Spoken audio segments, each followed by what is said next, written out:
Before we celebrate, so this is a time to remember those great scholars. So wish to inform you that Sushrutha Avabodini 1 was conducted in 2022 and our chief guest as well as keynote speaker was Dr. L. Mahadevan sir.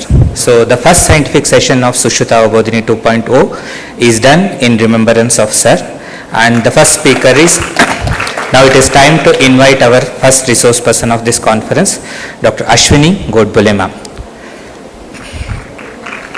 And I request chair for this session Dr. Allama Prabhu sir and Dr. Anand Katti sir to the stage.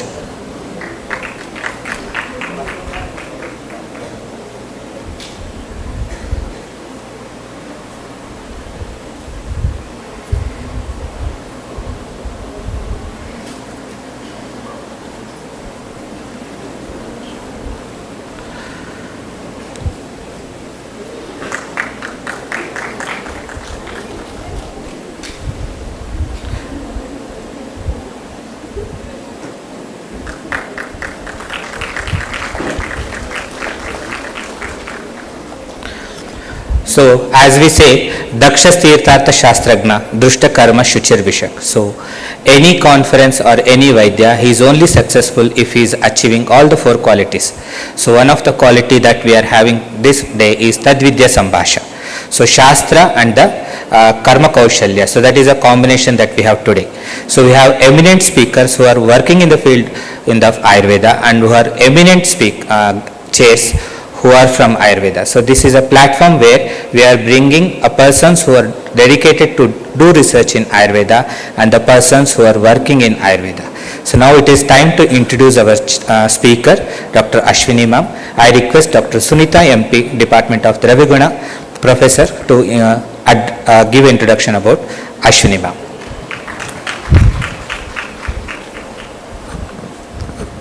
Om Shri Dhanvantareye Namaha.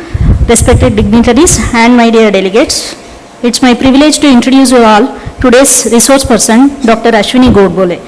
Madam is presently working as Associate Professor at Center for Ayurveda Biology and Holistic Nutrition, Transdisciplinary University, Bangalore. Previously, Madam was working as Principal Investigator at IIM FRLHT, then as a Postdoctoral Fellow at IIM. Madam has done her PhD in Molecular Biology, Biophysics at NCBS, that is National Center for Biological Sciences, Bangalore. Madam is presently working on a project that is a study of mode of action of Rasayana with main focus on aging and neurodegeneration. Madam has done her postdoctoral project on evaluation of anthelmintic activity of plant drugs used as Vidanga, an Ayurvedic Rasayana herb, and on role of mitochondria in plant program cell death. Madam has done her PhD project on functional characterization of voltage dependent anion channels. VDAC is a conserved element of program cell death pathway. Madam has 10 publications in her credit in international peer reviewed scientific journals, to name few: Journal of Ayurveda and Integrative Medicine, Nature Group Journal, and Current Science, etc.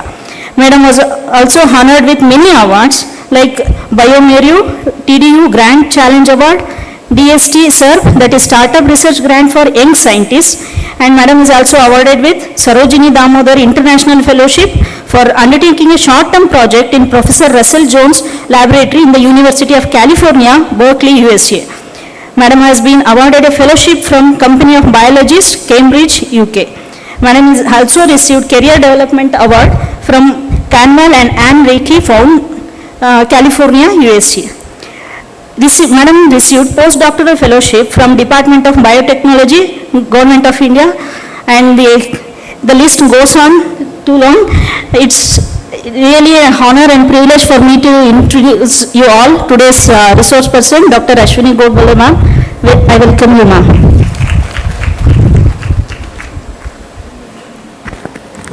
So it is time to introduce our chairs. So the first, Dr. Allama Prabhu sir. Sir is Principal in Shri Hingulambika Ayurveda Medical College Hospital and Research Center, Kalaburgi. Being MD Rashastra and Vaishajya Kalpana graduate, postgraduate, Sir's specialization area is animal experimentation to evaluate different medicinal value of herbal drugs. Sir is also specialized in preparation of different pharmaceutical forms with herbs and minerals. Sir has been recognized with many roles and responsibility like Academic Council Member, Senate Member, Academic Council Member, Rajiv Gandhi University in 2017, and Member of Committee of CCM New Delhi, Member of Committee for Central Council Indian Medicine, RSBK subject. Also, Sir is associated with ABVP and Jignasa. Sir, it is our honor to welcome you here to Prashanti Kuttiram, Sushrutha College. So, to introduce our next chair, Dr. Anand Katti sir. Anand Katti sir is being postgraduate in Samhita Siddhanta department, currently working as professor and head of the department of Government Ayurveda Medical College, Bengaluru. So, sir, additional qualification being, so MS in Clinical Nutrition and Dietetics from Mysuru, a short course on educational methodology conducted at RGHS Bengaluru, and RAV ATAB assessor course. Presently, sir is editor-in-chief of RJHS, that is Journal of Ayush RGHS, Rajas. So, PG Preclinical BOS member for Thrissur, Kerala University, Kerala, and Preclinical Board of member for Goa University, Goa, and currently sir is member for State HRD Cell, Department of Ayush, Government of Karnataka. Sir has also served as member, Technical Advisory Committee on COVID-19, Ministry of Family and Healthcare, Karnataka from August 2020 to 23. Sir has served as PG Board of Studies, member RGHS Bengaluru from 2019 to 2021. Sir given many guest lectures and as well as additional responsibilities. So, it is our great honor, sir, to introduce you to all the delegates. So, on behalf of Sushrutha Ayurveda Medical College, we heartily welcome you, sir. Ma'am, the session is yours.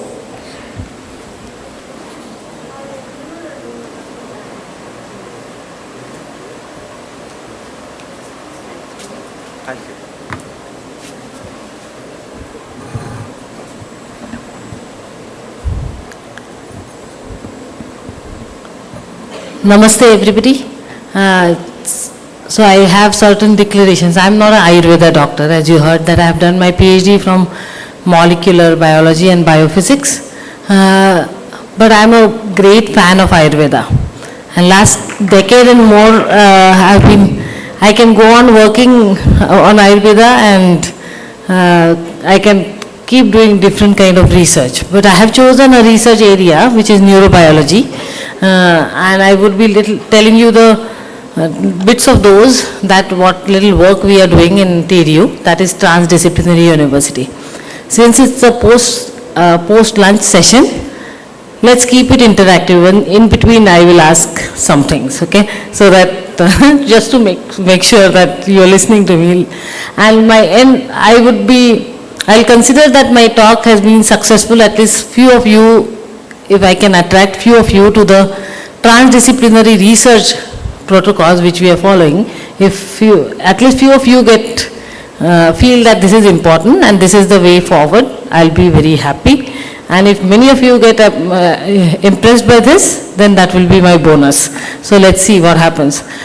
So to begin with, I joined, you heard my introduction, and thanks for that, and thanks to the organizers also, and thanks to the chairpersons for giving me this opportunity to present this in front of all Ayurveda students and scholars. So pardon me if I do any mistake in saying something which is from Ayurveda, you can always correct me. When I joined TDU, that time it was IIM and FRLHT. So when I joined there, I started looking at how I started appreciating how Ayurveda looks at health in general. And I was in NCBS in Matthew's lab, I was very fascinated by looking at mitochondria and subcellular particles and one protein and a residue of protein and so on and so forth. So that was a micro scale, and this was a very holistic science. So it was very nice that I could see both the things happening in biology. And I was happy that I am a biologist and a biology student, and I could see both the ends where I can zoom in and look at a protein or look at an organelle or something like mitochondria, and I can zoom out and there is Ayurveda. So it's such a it was a very enriching experience. It's very enriching experience over last more than a decade now. So I was working on Rasayana, And that one single concept is very, has a lot of promises for current health care and current health challenges, I feel. From there I moved to Medhya Rasayana, and how can we use it for cognitive wellness. I thought that a biologist like me, if I can contribute in something where the disease won't happen, or we can stop the disease, then that will be worth all this research which we are doing. Otherwise, we can again say, like in modern science, most of the time, we just know what is happening, how to set it right, and how to set it right from the root cause. That's what was missing. So I thought, as a biologist, if I can look at these processes or Ayurveda's practice and concepts from that angle, maybe I can, it will be nice. So that's where I began. And as I told you, that we started with Medhya Rasayana, and started looking at how to use Medhya Rasayana, how does Ayurveda use Medhya Rasayana for cognitive wellness. So being in TDU, it's like an unwritten rule in TDU, that you start with Shastra. Even if you don't know Sanskrit, it's okay. You have enough scholars working with you. They can teach you. Then we start with Shastra, and then look at the practice. We also have a hospital, so we look at the practice, and then we come up as a biologist. Then we wear the biologist hat, and then till then we are students, and then we wear a scientist hat, and then see that how now I can plan my experiments. So same thing I did. I started with a concept of cognition in Ayurveda, and I felt, after reading and talking to somebody like Vaidyananand, I thought that pragya is the term and which we can use for cognition. And like in Ayurveda, like in modern sciences, anybody knows what is cognition? What three things at least which comprise cognition? So it is memory, attention and concentration, MAC, right? Similar to that, Ayurveda also has concepts where pragya is composed of buddhi, and very beautifully, so brain, where we give, modern biology gives lot of importance to the tissue, the organ called as brain, but Ayurveda talks lot about manas. And I felt so nice that it says that manas goes to indriya. Manas in collaboration with indriya gathers information, and it knows now how to remove all the useless information from the useful information. Otherwise, I came from Jakkur. If I would have been seeing all the cars which I saw on in the traffic and try to remember it, it will clutter up my mind, clutter up my brain. So my brain is very choosy, and so is everybody's, that what to take and what not to take. And that component which governs this is buddhi, and then there is medha, and which after you take that information, the sensory information, how to convert it, how to process it, and whether to make it a memory or use it, or what to do with it, is the entity which is medha, which decides that is medha. And then comes the smriti. That way is easy to understand, it's memory. But then medha is at a very sweet spot. It says that after smriti, after you have memory added with experience, then your behavior is governed by that. Your behavior is again governed by the entity called medha. And that's why I think there are buddhi vardhakas in Ayurveda, there are smriti vardhakas in Ayurveda, smriti prada, there are many drugs called as that, but Medhya Rasayana. So I think Ayurveda has also identified the importance of medha, and how we can actually keep medha entity as medha healthy or enhanced, so that in general the nervous system health is intact. So that was my understanding. What I did not really understand, and I wish at some time in my research career I will be able to understand this as well, the gunas, but it's much more difficult as a biologist to understand these things. But then I went to the practice, and I went to the situation in society, and we saw that we normally say degenerative diseases, aging, but I thought that it's not true when it comes to nervous system. Nervous system is ever changing, and or any system is changing, but nervous system more so it is visible because it comes into behavior and day to day life we need these things. And we think that in the childhood there are different challenges. In childhood the memory, so Dr. Varambari said that the child learnt it very fast and much faster than the father. Yes, their learning and memory is very good, but then the attention is a problem, isn't it? Keeping a child attentive in a class is a problem. And then in youth you have learnt everything. Now you have enough information. Now is the time to implement it. And you have all the things which you need, all the knowledge and all the qualities which you need for it to implement it. But that time the stress and lifestyle related problems catch up, and that's when the sleep and everything is deprived, and that's when there is associated memory loss or associated cognitive loss. And when it comes to later ages, there is now the knowledge has got added with experience in the work, and then that turns into wisdom. And there is a lot of wisdom with our seniors, but then there are other challenges which are degenerative challenges, and which is the topic of this conference also. That these degenerative challenges, degenerative changes come up, and then there is loss of memory, especially the short-term memory. Then there is sensory and motor deficits which set in. And so we can actually first understand what all is happening, and then see what is there in Ayurveda to tackle these problems and enhance. Whatever is in green has to be enhanced, whatever is in red has to be lowered. So, and this is a continuum. So I feel that we just think too much of disease, and we forget that disease and the health and disease is a continuum.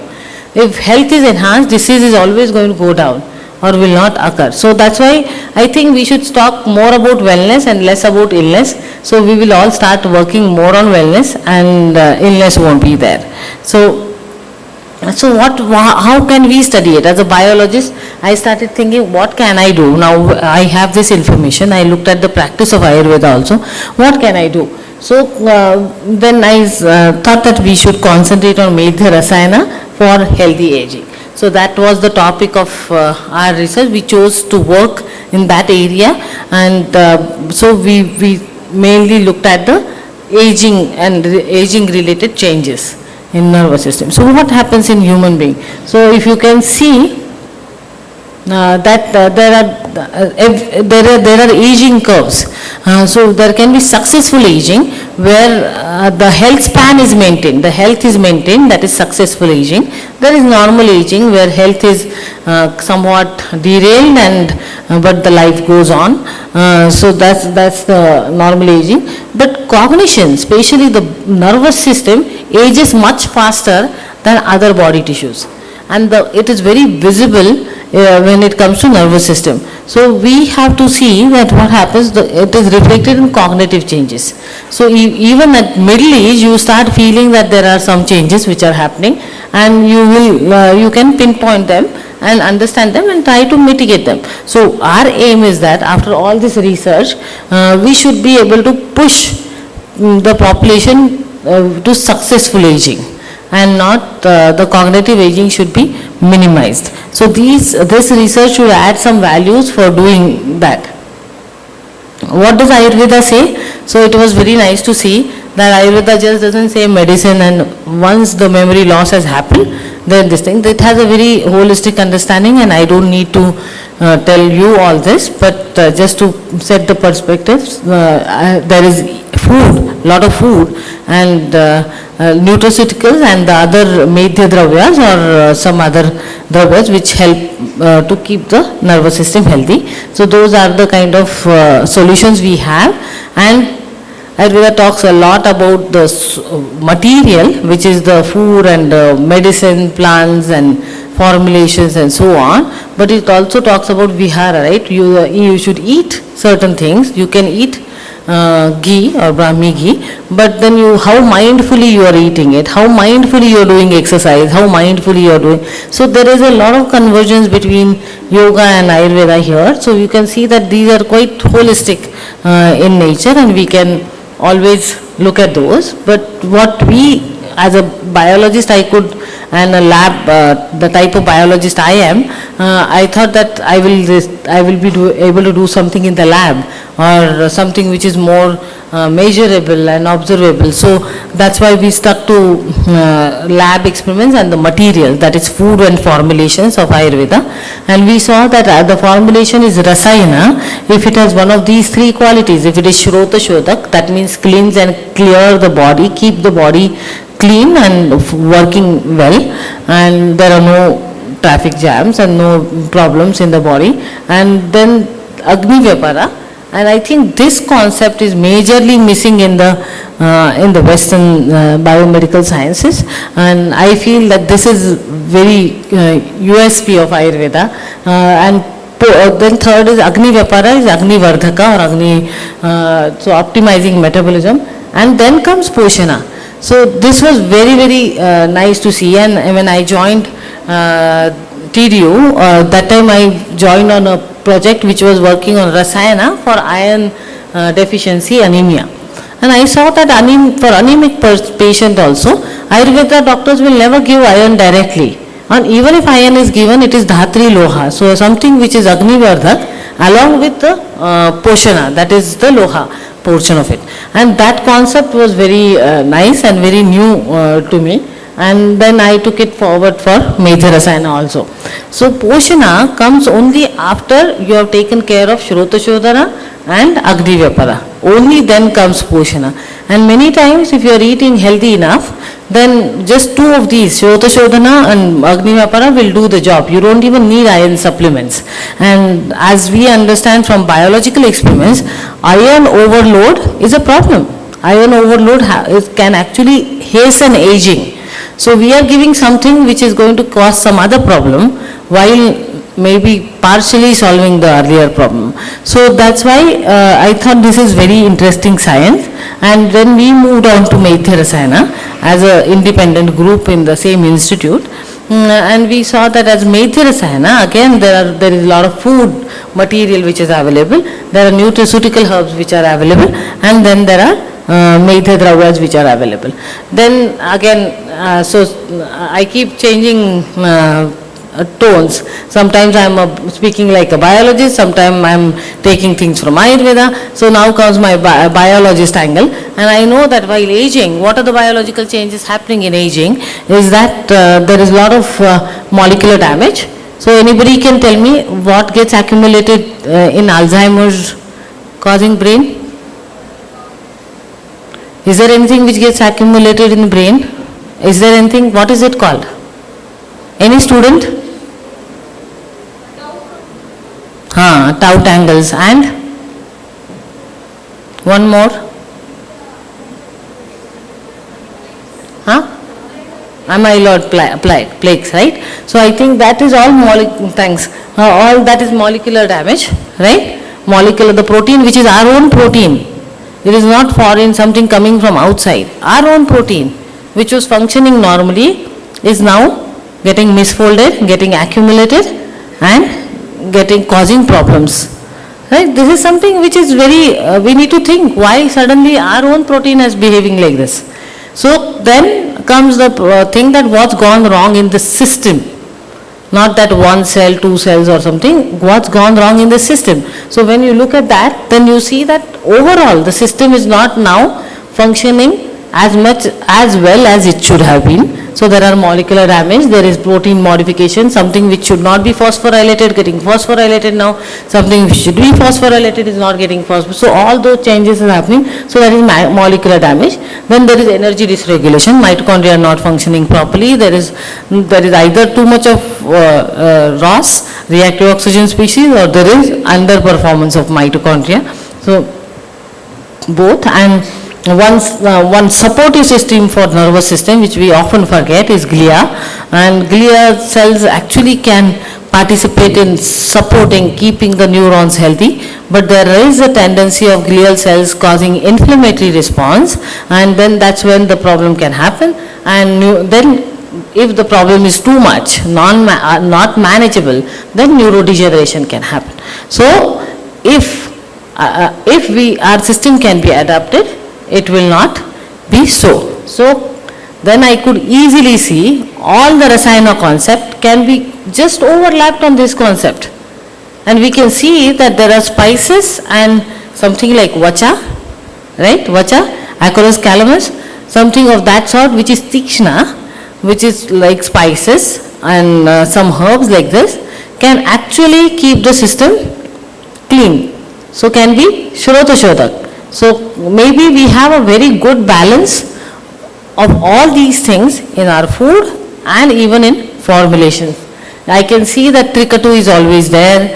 Then there are things which like amla, darima, all those things are always there. So those are very beautiful formulations, very well designed formulations. And you can see the spices can be Shrota Shodak. There are spices and fruits and vegetables. Sorry, I forgot to add vegetables there. Vegetables which can be Agni Vardak.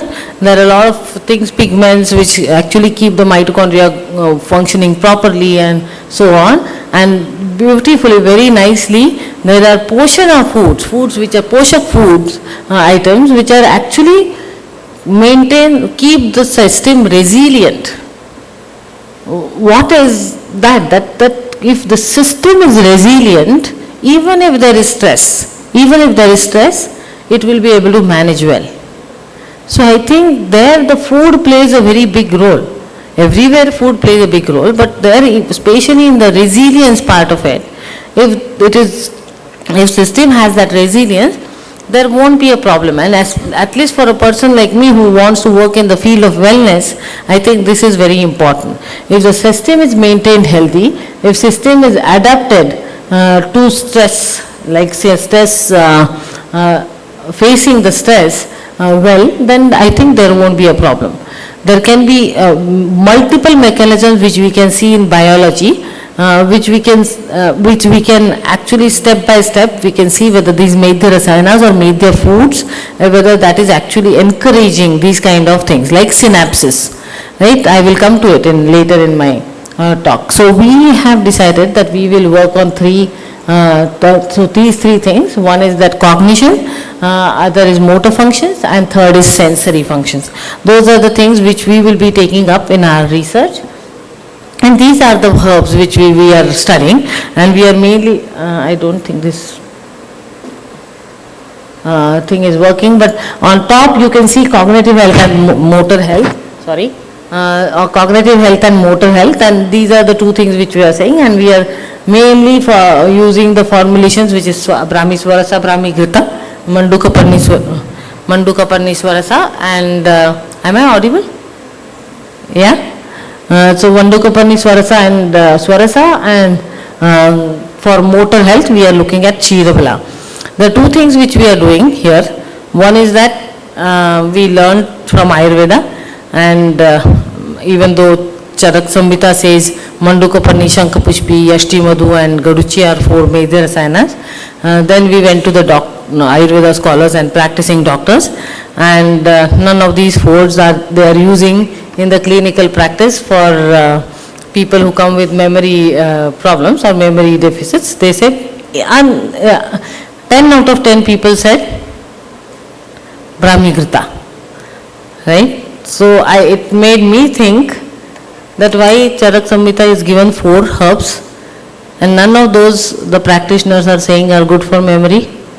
So then there is something more than memory in Medhya concept.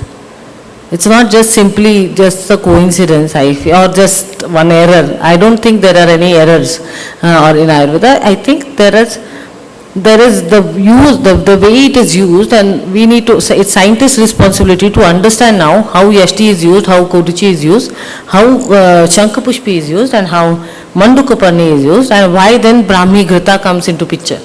So all that we debated, discussed, And then finally we decided for cognitive health, we'll stick to Brahmi Grita, while we'll continue the research in the lab for Mandukaparni, and again research in the lab for Kshirabala. So this is what we are doing now.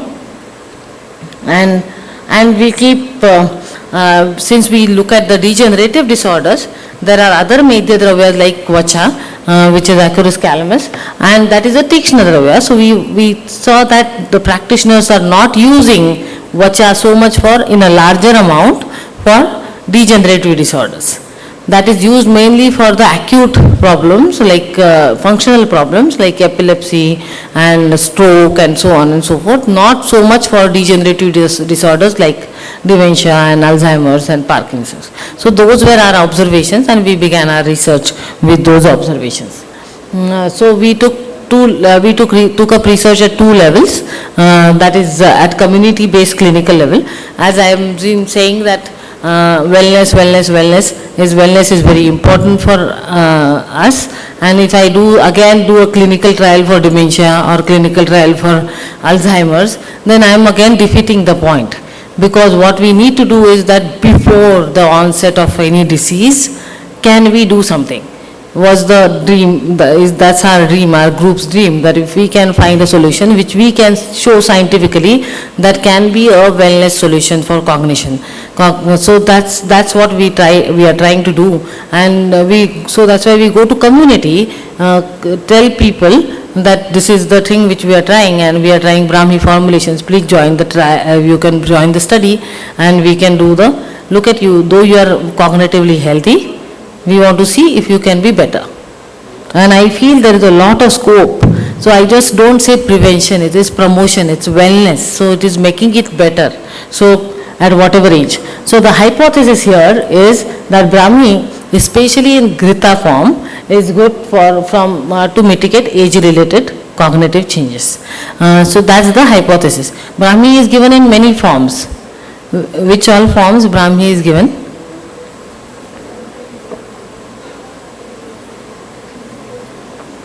How many? Huh? Swarasa? Nobody drinks Swarasa, but it's too bitter. So Vati, right? Churna? But do you think there is a lot of mention of Churna as Brahmi as Churna in classics? Capsules as extracts? That's a modern day formulation. Then Saraswati Rishta? Arista, and then Grita, right? So as I was telling, why we chose Grita or Kshirabala, Brahmi Grita, Mandukaparni Swarasa, it's single herb. Dominant herb is only one herb, not like Chavanprash, 54 herbs. My scientist life will become difficult if we have 54 herbs and we need to do research. That's not possible. So we chose, and surprisingly enough, there are so many formulations which is one herb formulations, and those are all low-hanging fruits for scientists and for people to use in their day-to-day life. So I think we took that up, and so I think Brahmi Grita was a good choice, I feel, because we can do this research. And as I said, that it is a transdisciplinary research, so we use all internationally accepted scales for cognition, measurement cognition. We also look at some psychological aspects like stress, anxiety, depression, sleep, very important, sleep. And then we look at the blood profiles, because the moment you say ghee and 6 grams of ghee, people will say what will happen to my cholesterol, and and that too we are giving it to healthy people without any problem. Why are you giving us something which will cause a problem in our life? That is the question. But then I can show you the data. I haven't included data here, but nothing. In fact, whatever lipid profile gets better after Brahmi Grita, doesn't get worse. Then we also have in subset we have MRI, and it's not structural MRI, it's functional MRI, and we see very good changes in functional MRI and some in spectroscopy also. And we have from Ayurveda side we have Prakriti analysis, we use IoSoft for that, and we have Agni analysis also before and after. So we do this, and We have 4 formulations. We have Brahmi Grita plain ghee as a base, because I think ghee itself can have some effect, and we have placebo capsules and bracobine, but that is Brahmi extract capsules. So we have these groups, younger group which is 25 to 55, older group. So this is an interim analysis, trial is still going on. We took just to do the interim analysis and then saw that Brahmi, to our surprise, how much ever you learn, try to be unbiased, right, you will have a favorite, something favorite in the trial, right, you will wish that something comes up in that area, and that was Brahmi Grita. Obviously our hypothesis was that Brahmi Grita is better, but to our surprise we saw in younger population, first of all, they don't have much of a visible cognitive impairment. So their cognition is more than 80, and we could see that Brahmi extract works better in younger population, and Brahmi Grita doesn't work so well in that. That above 80, whatever that 20% improvement which can happen, and some areas like quick thinking, speed of action, all that actually improves with Brahmi extract, and more like a good results which we saw is that in younger population, even if they are cognitively healthy, many of them have a sleep related issues. All thanks to our mobiles and digital media, so many of them have sleep related issues, and all that gets mitigated by using Brahmi extract, that is bracomine. So that was a good result, and in the older population, very, very clearly Brahmi Grita works. It works wonders. It's like, this was a 3 months thing, trial, and we are calling community people. Many of our participants come back to us and say that, can we continue for 6 months?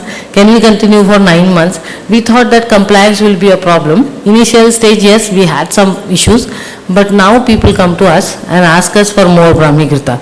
I think finally that's what we want. People should make their own Brahmi Grita and take. So whichever, that's how it should happen finally. So you can see that the green in the Brahmi Grita area is in the older population, as it's like we can just see statistical significance, trends, everything in the population with Brahmi Grita. So now comes again the biologist in me, and now I say that okay, you can look at the memory, you can look stress, anxiety and depression, all those things you can do in human beings, but now what does the Rasayana Shloka say? It's not Medhya only, right? It is also Vaisthapana, Ayurvardhaka. How do I look at those in human beings? Not possible, right? So some of those actions we won't be able to study in human beings and in the clinical scenario. Also difficult to do it in rats and mice, because they also live long enough and it's expensive. So we want to do it in organisms where we can look at the molecular and the cellular level, and we chose to use an organism, but basically that we want to get insights into all these concepts. So we chose to work with the assays, the chemistry part of it, the cell-based assays, the small organisms and so on. And why we chose to, what can justify our choice is that people have looked at these formulations, some of these, not formulations being Ayurvedic formulation, that's sad, but that's true. People looked at some of Brahmi formulations, some Ashwagandha, not formulations, extracts, and done this research. So you can see on the top A and D, those are, what's the difference? What are those? What is that picture? Can anybody tell me what might be that? The students, somebody from student. A and D, the ones which are labeled as A and D. And is there a difference?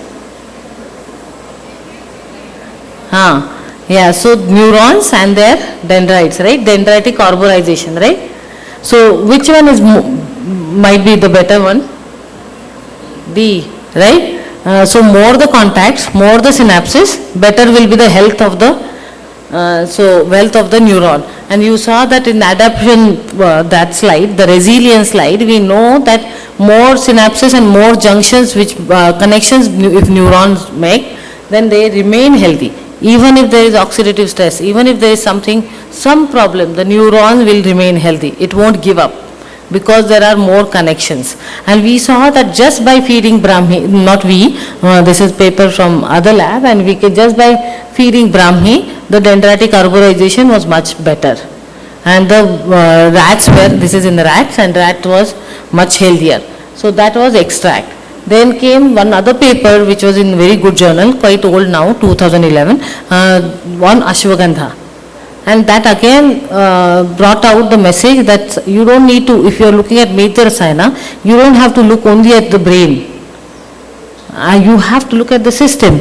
And here they have shown, this is from that time NBRC, she was Professor Vijayalakshmi Ravindranath was in NBRC, and now she was in Bangalore, CNS, heading CNS, CPR, and now she is retired. So they showed that ashwagandha extract, when given to Alzheimer's, transgenic Alzheimer's mice, that time they saw that the mouse which was fed by ashwagandha did not have problems. It did not even have any aggregation in the brain, very, very less aggregation of A-beta protein in the brain.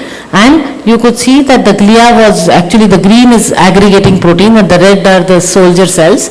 And you can see when the ashwagandha was fed, all the green dots were cleared. It was not getting accumulated in the brain. So that was the observation, and then they were wondering that why does it happen, how does it happen? Nothing happens to the brain directly. Ashwagandha works at liver stage. It induces a protein called LRP, which actually flushes out all the protein which is accumulating in the brain out in the cerebrospinal fluid, and it gets cleared.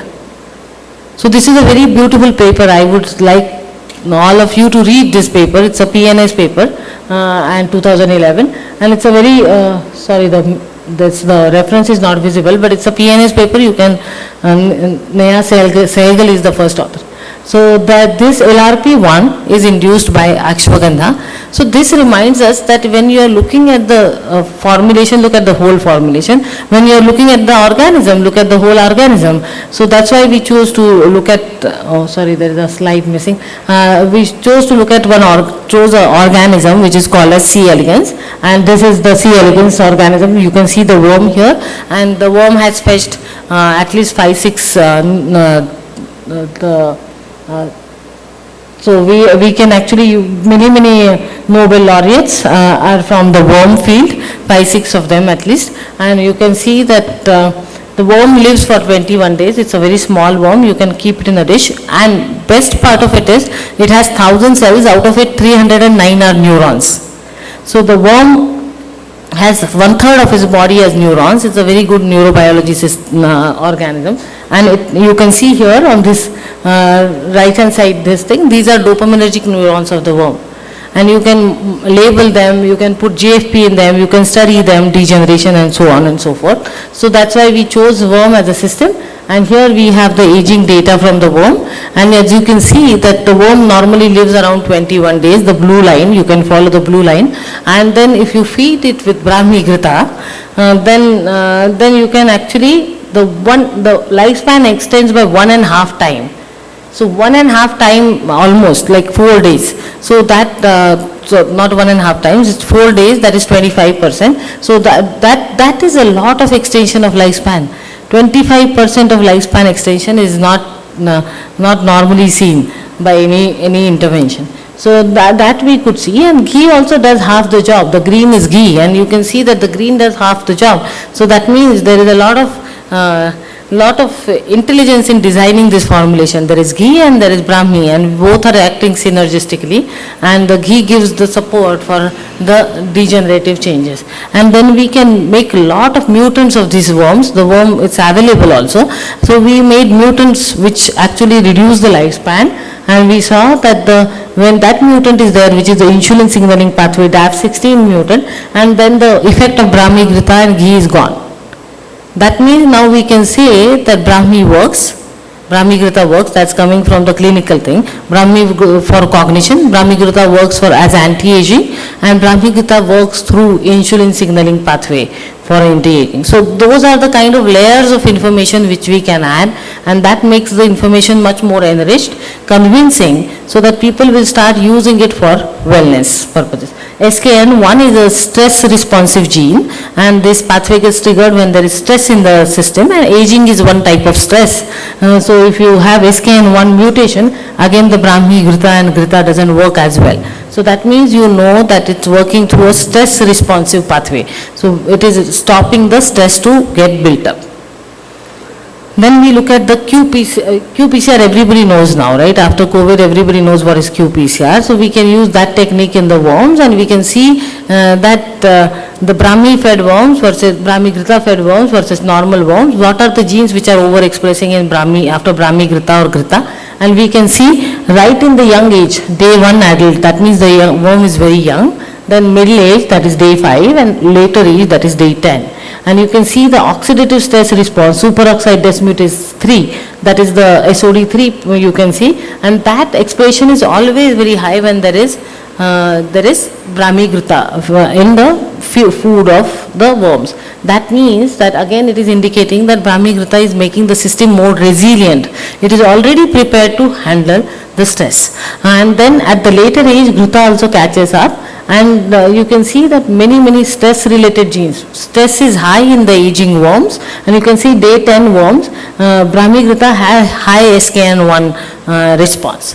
So this way we can actually zoom in into problem, zoom in into the mechanism, and understand the mechanism at the molecular and the cellular level, and then zoom out and apply it in the, either we can go back to the clinicians and say that not only for the memory loss but also for healthy aging you can maybe recommend Brahmi Grita. So that's the kind of discussion we can have with Vaidyas and maybe all the doctors, and try and convince them, and if doctor gets convinced and if the community gets convinced, then our job is done, right? So we can actually take this information to the community.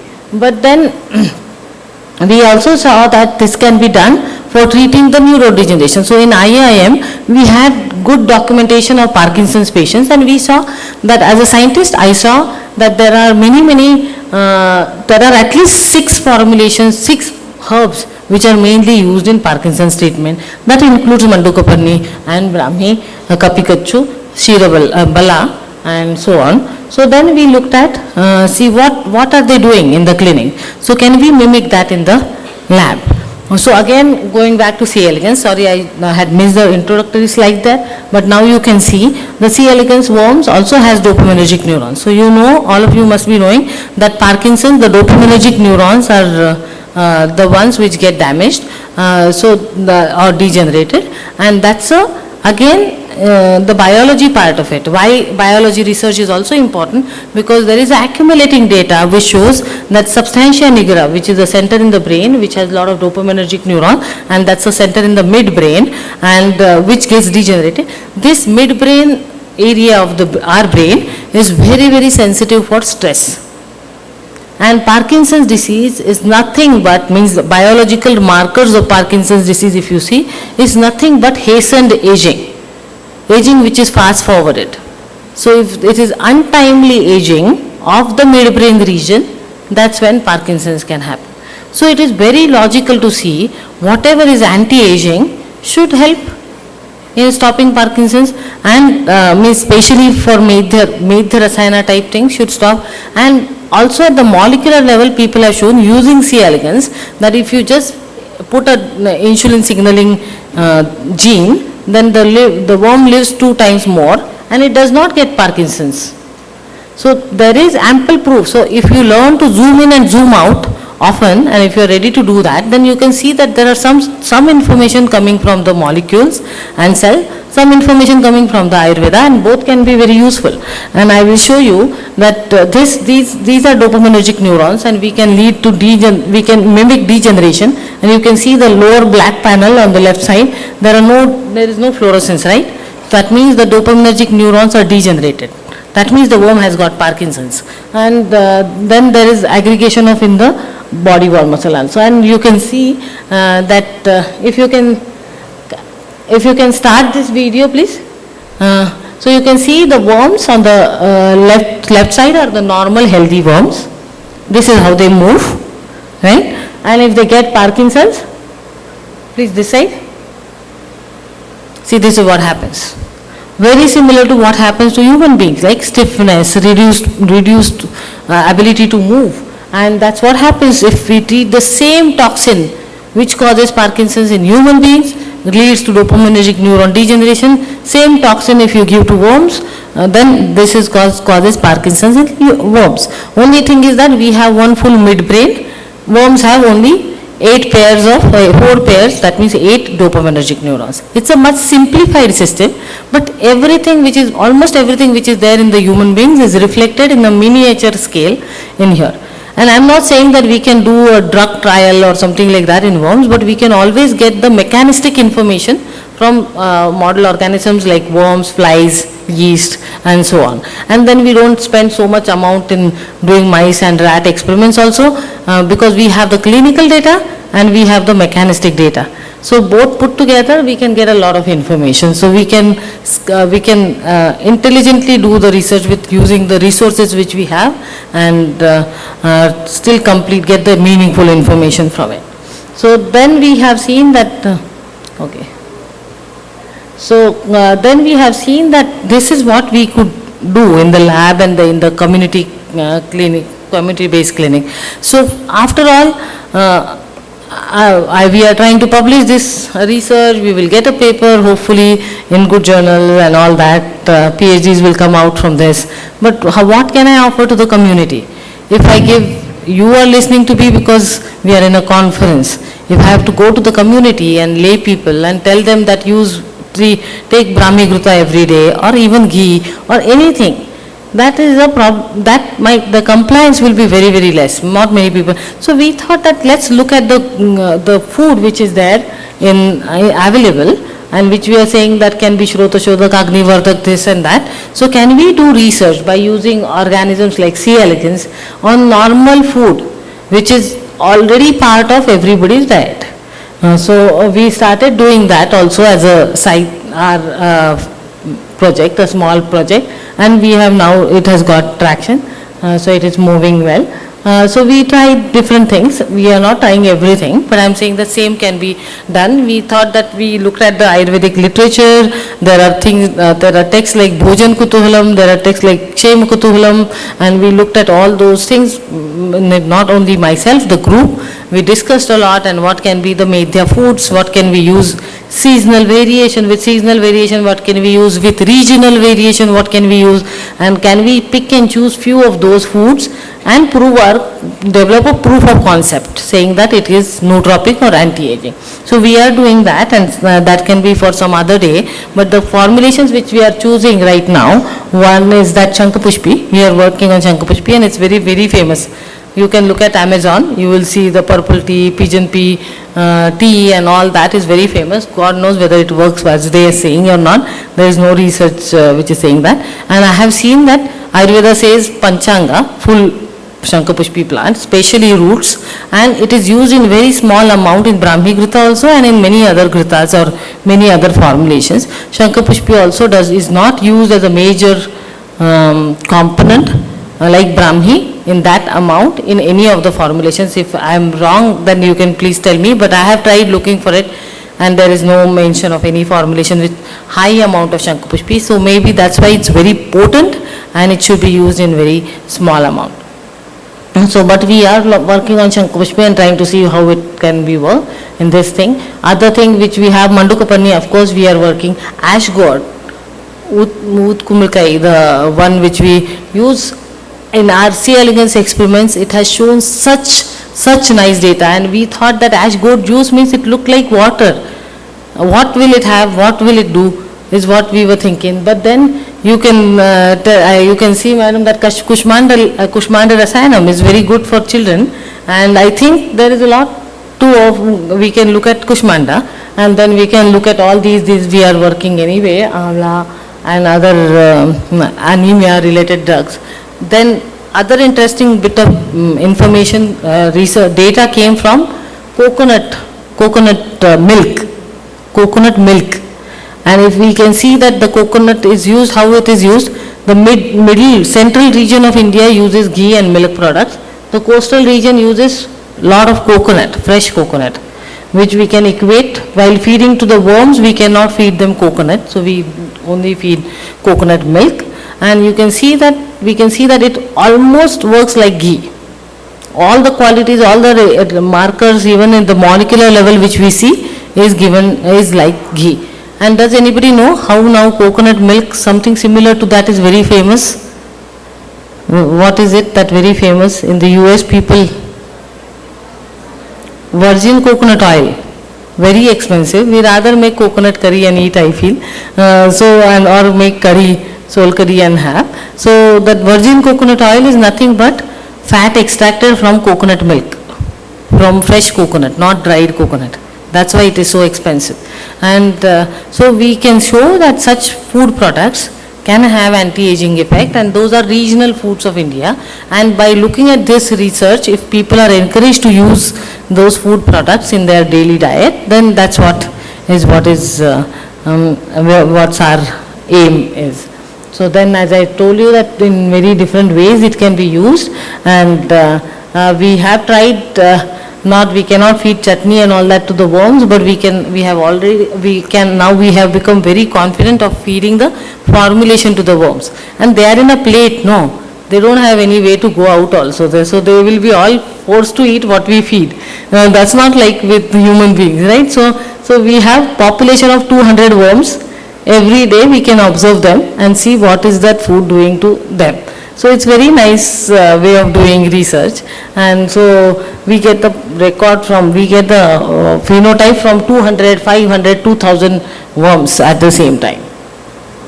So we have tried couple of these ghees. We of course have tried Brahmi ghee. We are trying others like haldi, and we see that effect on glucose and several things, because our data from the community, which is on the Med archives, and we have seen that diabetics have more problem of cognitive things. So we see that if that can be mimicked in the worms. So we are doing all that research. So most of these, at least one from each slide, we are using it with worms, and we are working on it. So that's more so from my side, and you can see that I'm with this 5+ years of research now in this field, which is well supported. We can see that I'm confident that there is a lot to offer from Ayurveda side as food and formulations for Medhya, that is cognitive wellness and the nervous system wellness, health. And we should actually do the integrative research so that we can show this is how it is working. So my always favorite example is that most of you would have done jigsaw puzzle in the childhood, right? Or maybe even now. You can see that you don't need to get all the pieces of the jigsaw puzzle to see what is the picture. You can get some pieces here, some pieces there, and you can imagine the picture. We can imagine always, right? So we need not get the hard data for everything. For everything we don't need randomized double-blinded trials. I don't think we need that. We can get the information from Shastra, we can get information from science labs, we can get information from practice, and we can do certain trials or experiments with human beings. All put together will give us the picture. And that's why it's important that all of us join hand together and do this kind of research, transdisciplinary research. Alone we won't be able to find, even Brahmi in one lifetime, Brahmi also won't be able to, I won't be able to complete the research on Brahmi. But if we want to bring something to community for use, then we all should join hands together and then work together, apply our minds together, and then I think the picture will emerge. So that's what from my side. I thank my team and mainly the funders, Pratiksha Trust, which is founded by Shri Chris Gopalkrishnan and his wife Sudha Gopalkrishnan. That's been very supportive, and we are doing research because of that funding, and the team is there from the cognitive side, cognitive science, Ayurveda doctors. It's a mixed team, it's a transdisciplinary team. So I'm happy to take the questions, and thank you. Please visit the campus. All of you are invited to our campus. Do visit. We have a lot of medicinal plants, 1,500 medicinal plants on campus. Your campus is also very good, but come to the other pole of the planet, that is the Yelahanka site, and do visit us. Yeah. Thank you.